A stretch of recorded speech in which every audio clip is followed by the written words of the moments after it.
Welcome to my channel. আমরা এই ভিডিওটিতে উইন্ডোজ বাটনের 10টি গুরুত্বপূর্ণ টিপস এন্ড ট্রিক নিয়ে আলোচনা করব।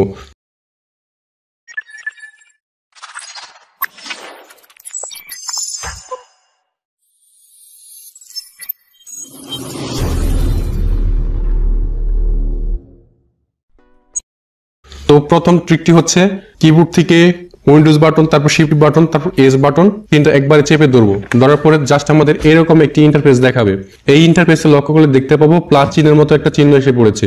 আমরা এই প্লাস চিহ্ন থেকে একটা নির্দিষ্ট অংশ সিলেক্ট করে কিন্তু আমরা এখান থেকে স্ক্রিনশট নিতে পারবো। এই জন্য আমরা মাউসের লেফট বাটন চাপ দিয়ে ধরে নির্দিষ্ট অংশ সিলেক্ট করে দিব। দেওয়ার পর দেখা যাবে যে এখানে যতটুকু অংশ সিলেক্ট করা হয়েছিল ঠিক ততটুকু অংশ আমাদের এখানে নোটিফাই করে বলে দিবে। এবং এই নোটিফাইয়ের উপর যদি আমরা ক্লিক করে দিই, ক্লিক করার পর আমাদের জাস্ট এরকম একটা ইন্টারফেস দেখাবে। তো এখান থেকে আমরা এই স্ক্রিনশটটি অর্থাৎ উক্ত স্ক্রিনশটটি আমরা কাস্টমাইজ করে নিতে পারবো। এখানে কাস্টমাইজ করার জন্য বিভিন্ন টুলস রয়েছে। এখানে আমরা এটাকে ক্রপও করে নিতে পারবো। এই যে চাইলে আমরা ক্রপও করে নিতে পারবো। তো এটা গেল আমাদের ফার্স্ট ট্রিক। এরপর আমরা 2 নাম্বার টিক্সে চলে যাব। 2 নাম্বার টিক্সটি হলো আমরা অনেক সময় লেখালেখি করতে গিয়ে ইমোজি ব্যবহার করে থাকি। তো ইমোজি ব্যবহার করার প্রসেসটি একটু লেন্দি প্রসেস। তো আমরা একটি শর্ট ওয়েতে ব্যবহার করা শিখবো। এই জন্য আমরা কিবোর্ড থেকে উইন্ডোজ বাটন তারপর ডট বাটন প্রেস করব, তারপর আমাদের ইমোজি চলে আসবে। তো এখানে একটা কথা বলে রাখি, ডট বাটনটি কিন্তু কমা বাটনের ডান পাশে যে বাটনটি সেই বাটনটি কিন্তু অনেক সময় আমরা ভুল করে ফেলি। আমাদের যে নাম্বার প্লেটে ডটটা রয়েছে আমরা কিন্তু অনেক সময় এটা প্রেস করে দিই। ওইটা প্রেস করলে কিন্তু আমরা ইমোজিগুলো পাবো না। আমি আবারও বলছি, আমাদের ডট বাটনটি প্রেস করতে হবে কমা ডান পাশে যে ডট বাটনটি থাকবে সেটি। তাহলে আমরা কিন্তু এরকম ইমোজি আসলে আমরা এখান থেকে ইমোজি ব্যবহার করতে পারবো। এবার আমরা 3 নাম্বার টিক্সে চলে যাব। 3 নাম্বার টিক্সটি হচ্ছে আমরা অনেক সময় অনেকগুলো ট্যাব একসাথে ব্যবহার করে থাকি। যেমন আমরা এখানে একটা ট্যাব ব্যবহার করলাম, এখানে একটা ট্যাব ব্যবহার করলাম, আবার এইখানে একটা ট্যাব ব্যবহার করলাম। এখন যদি আমরা চাই এই ট্যাবগুলো একসাথে মিনিমাইজ করতে পারবো। এই জন্য আমরা কিবোর্ড থেকে উইন্ডোজ বাটন তারপরে এম বাটন, তাহলে কিন্তু সবগুলো একসাথে মিনিমাইজ হয়ে যাবে। এটার আরেকটি বিকল্প ওয়ে রয়েছে কিন্তু একটু ব্যতিক্রম, সেটি হচ্ছে আমার এই 3টি ট্যাব একসাথে রয়েছে। তাহলে এখন আমার এখানে কাজ করতে গিয়ে মনে হলো যে আমার নিচে একটা ডকুমেন্ট রয়েছে, আমি ডকুমেন্টটা জাস্ট দেখতে চাই, তাহলে কিন্তু ক্রস করে দিলে বা মিনিমাইজ করলে একটা লেন্দি প্রসেস হয়। এই জন্য আমরা শর্ট ওয়েতে আমাদের নিচের ডকুমেন্টটা কিন্তু আমরা দেখতে পারি। এই জন্য কিবোর্ড থেকে উইন্ডোজ বাটন তারপর কমা বাটন দুটো একসাথে প্রেস করলে আমাদের নিচের ডকুমেন্টগুলো আমরা দেখতে পাবো। এই যে আমাদের নিচে যা রয়েছিল তা কিন্তু আমরা দেখতে পাবো। আমরা এভাবে উইন্ডোজ আর কমা বাটন প্রেস করে ধরে রাখলে এরকম নিচের ডকুমেন্টগুলো দেখতে পাবো। আবার যদি ছেড়ে দেই আমরা পূর্ব অবস্থায় চলে আসবো। এটা হচ্ছে আমাদের 3 নাম্বার টিক্স। এরপর আমরা 4 নাম্বার টিক্সে চলে যাব। 4 নাম্বার টিক্সটি হলো আমরা অনেক সময় টেক্সট বারে আমরা বিভিন্ন ধরনের ডকুমেন্ট, ফাইল, সফটওয়্যার ইত্যাদি রেখে দিই। তো এই ধরনের ডকুমেন্ট, ফাইল, সফটওয়্যার কিন্তু একটা ক্রমিক সংখ্যা অনুসারে বসে যায়। যেমন এই যেখানে আমরা একটা দেখতে পাচ্ছি মাইক্রোসফটের, এটা আমাদের একটা ব্রাউজার, তারপরে একটা ফোল্ডার দেখতে পাচ্ছি, তারপরে একটা ক্রোম ব্রাউজার দেখতে পাচ্ছি। এগুলো কিন্তু ক্রমান্বয়ে শুরু হয়ে গেছে। তার মানে এটা হচ্ছে আমাদের 1 নাম্বার, এটা হচ্ছে 2 নাম্বার, এটা হচ্ছে 3 নাম্বার, এটা হচ্ছে 4 নাম্বার।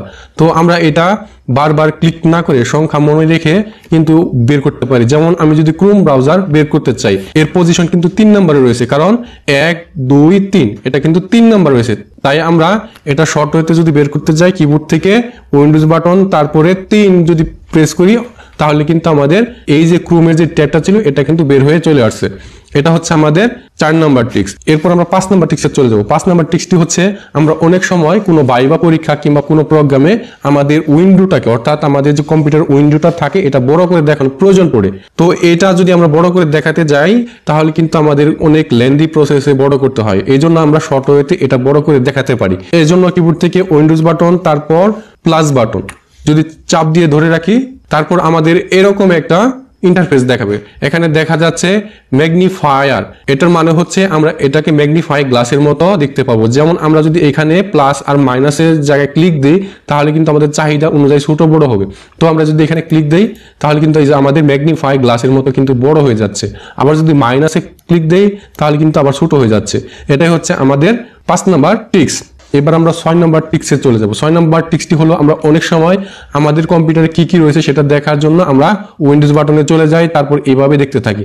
কিন্তু এটা কিন্তু শর্ট ওয়েতেও দেখা যায়। এই জন্য শুধুমাত্র কিবোর্ড থেকে উইন্ডোজ বাটন প্রেস করে দিব, তারপর সবগুলো এমনিতেই চলে আসবে। এই যে এখানে সবগুলো এমনিতেই চলে আসলো। তো এটি হচ্ছে আমাদের 6 নাম্বার ট্রিক্স। এবার আমরা 7 নাম্বার ট্রিক্সে চলে যাব। 7 নাম্বার ট্রিক্সটি হলো আমাদের কম্পিউটারে অনেক সময় নোটিফিকেশন আসে এবং সেই সময় কিন্তু টং টং করে একটা শব্দ হয়। সেই শব্দের সময় একটা আমাদের মেসেজ দেয় অথবা নোটিফিকেশন দেয়, এটা আমরা শর্ট ওয়েতে দেখতে পারি। এই জন্য কিবোর্ড থেকে উইন্ডোজ বাটন তারপর এ বাটন যদি প্রেস করে ধরে রাখি তাহলে আমাদের সেই নোটিফিকেশনের ইন্টারফেসটি চলে আসবে। তো আমরা এখানে দেখতে পাচ্ছি যে আমাদের ম্যানেজ নোটিফিকেশনস নামে একটা ইন্টারফেস চলে আসছে। তো এটা হচ্ছে আমাদের 7 নাম্বার ট্রিক্স। এবার আমরা 8 নাম্বার ট্রিক্সে চলে যাব। 8 নাম্বার ট্রিক্সটি হচ্ছে আমরা অনেক সময় আমাদের কম্পিউটারের সেটিংস অপশনটি কাস্টমাইজ করে থাকি। তো এই কাস্টমাইজ অপশনে যাওয়ার জন্য আমরা কি করি, এখানে স্টার্ট বাটনে ক্লিক করি, তারপরে এখানে সেটিংসে ক্লিক করি, তারপরে এইখানে চলে আসি, তারপর এখান থেকে কিন্তু আমরা সেটিংস গুলো পরিবর্তন করে থাকি। অথবা কি করি, এখানে লিখি কন্ট্রোল প্যানেল, তারপর এখানে জাস্ট ক্লিক করি, তারপর আমাদের সামনে এরকম ইন্টারফেস চলে আসে, তারপর কিন্তু আমরা এখান থেকে কাস্টমাইজ করতে পারি। দুটি ওয়ে কিন্তু লেন্দি প্রসেস।